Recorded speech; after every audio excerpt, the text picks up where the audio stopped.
Kenapa setiap kali bila kita nak taubat ni rasa berat sangat?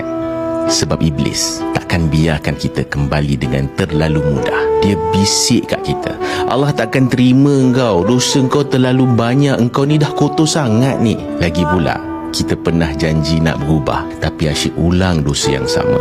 Berapa kali kita kata ini kali terakhir, tapi tak pernah pun jadi yang terakhir. Sampai satu tahap, kita rasa macam tak guna pun aku taubat ni. Tahu tak, apa yang lebih besar daripada dosa kita?